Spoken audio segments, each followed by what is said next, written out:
it. Onslaught are out. They will not make it into the arena, but we have our standby roboteers, Mick and Rich, with VMAX. Tell us how it works. Basically, we have a CO2-powered flipper. We can tip over other robots over.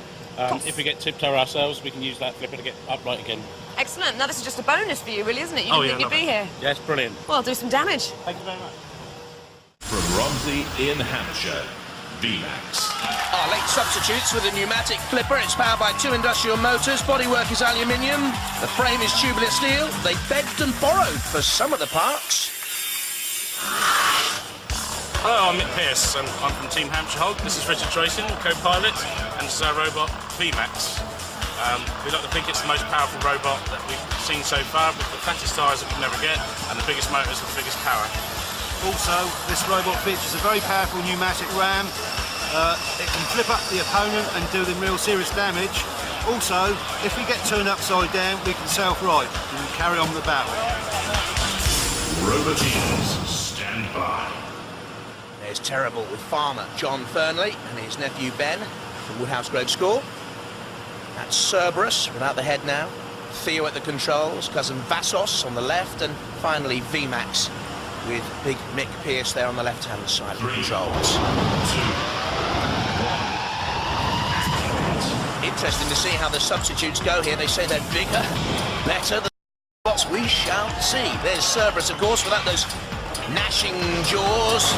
They say they cut a slash and a dash across the arena floor. Again, we'll wait to see Matilda in the action. That's Terrible. New competitors to Robot Wars, trying to use the 2 spikes there in the head to lift and throw. VMAX backing away now to have a run against Cerberus and toppling Cerberus to number 18 seed. Now, can they right themselves, Cerberus? They talk a good battle. Can they get back into this one? Toppled by VMAX and the pneumatic flipper, and they are in major trouble here, Cerberus. They came in too heavy, they had to have the jaws taken away, and I wonder if that threw their game plan completely out of sync. A little nudge from Terrible. Terrible again, a cursory push and a shove. In comes Sergeant Bash with the great jaws. There's Death Metal with the claws. Meanwhile, Killalot has a little bit of a tickle onto VMAX, but our attention is drawn to the plight of Cerberus, being dragged across the arena floor and about to be bent and buckled by the jaws of Sergeant Bash. Matilda watches on. Killalot is there as well. Well, that is a major disappointment for Theo Kukufa, cousin Vassos, who's studying to be a computer programmer, and team member Alex Wink, and they've got in a blink. Cerberus, I'm afraid. The sparks fly, the house robots nearly toy. They have their sport, and it's the end of the competition from Cerberus. In the last series, they got beyond 2 battles, were knocked out by the Thing. But at the moment, they are the plaything of House Robot Sergeant Bash and Dead Metal. Pit, pit, pit is the cry. The other machines, VMAX down there, just staying out of trouble, or are they? Get off that plane, what on earth are you doing? VMAX taking on Terrible, but the seeded robot in this heat, in this battle, out Cerberus, and about to go down from whence it came, the very pit of hell.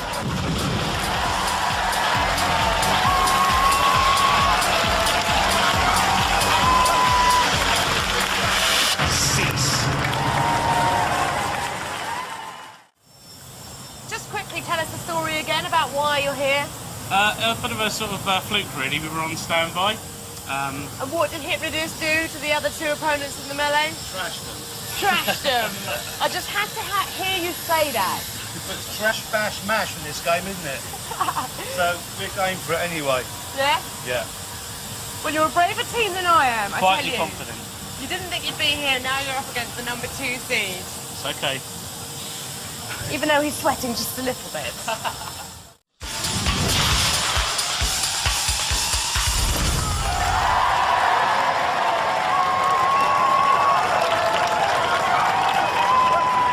Roboteers, stand by. What a daunting task for VMAX with Mick Pearce and Richard Drayson, both engineers, as are the entire Hypno-Disc family of roses. Dave on the right, Derek on the left, Ken in the middle. Retired engineer now, he's the dad. And together, they put together a frightening machine, Hypno-Disc. But dancing away, VMAX has done well so far, coming into the event very late on. Oh, goodness me! The first attack leaves a shard of metal on the arena floor. Look at this! The side panel flies off. And I think they've done more important damage as well. I think something is broken. There's gas being vented from VMAX. They must have severed some pipe. You can see another jet of gas there, of some sort flying out of VMAX. Don't forget the flipper is pneumatically powered. That's the end of the flipper, in other words. And Hypno-Disc comes in for the kill. Poor old VMAX came in late, leaving early. Isn't that always the way at the best parties? And here, Hypno-Disc is enjoying one on the arena floor. It only takes 2.5 seconds to 3.5 seconds max for that spinning disc to get up to power. Frightening, isn't it? And poor old Mick Pearce and Richard Drayson just want VMAX to come home in one piece. You've got no chance, boys, because if Hypno-Disc doesn't get you, the House Robots will, and Hypno-Disc surely will. Out comes the battery again. They've done it again. They've totally destroyed and mashed, buckled, bent and beaten opponents into smithereens. In comes Shunt, in comes Killer with the blinking deadly eyes and dead metal. There is no life left in V minimum. VMAX to give it its real name, but it was minimum problem for Hypno-Disc to dispose of the late substitutes, game substitutes. Well done, off the substitutes bench and they came. But Hypno-Disc all-conquering, all-powerful. And I wonder if later on in the series you'll see Hypno-Disc battling against the likes of Chaos too. What a formidable fight that would be. Seeded, of course, top 2 for Robot Wars in these championships. VMAX have played a minimal role in the Robot Wars history, but a game and sporting one as the roses again blue in Robot Wars with Hypno-Disc. Total destruction. Who's going to stop this Hypno-Disc? They go through to the next round.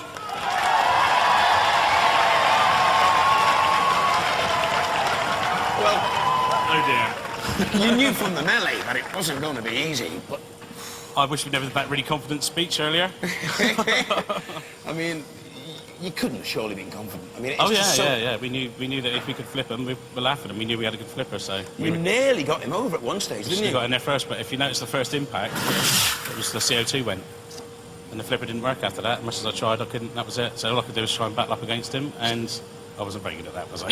Oh, he is an awesome robot, though, isn't he? It's very good, isn't it? Well, number 2 seeded. So Yeah. what can you That's the say? draw on board for you, then, isn't it? Yes, Have you had a good time? absolutely brilliant. Going up Brilliant. against Hypno-Disc must be worse than cutting yourself shaving, though, mustn't it? Wow, what an experience! Though. What an experience! I wouldn't know. I should have spotted that, shouldn't I? Ladies and gentlemen, let's hear it for VMAX! Cheers, guys.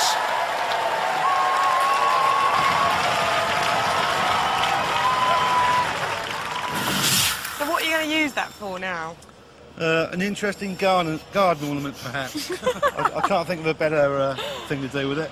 Oh, We might be able to salvage some parts, but we'll have to take the rest of the bits off and see what we can get out of it that still works, you know. Not an awful lot left, to be honest with you. you're going to start again for the next wars. Oh, definitely, yeah. We've learned a lot, so we know what not to do next time. And I think you have had the toughest opposition. We know what not to do next time, and that's build a robot, really. Well, I think anybody that follows Robot Wars would be very, very proud to have gone out to Hypno-Disc. And we'll see you in the next wars, we hope. Yeah.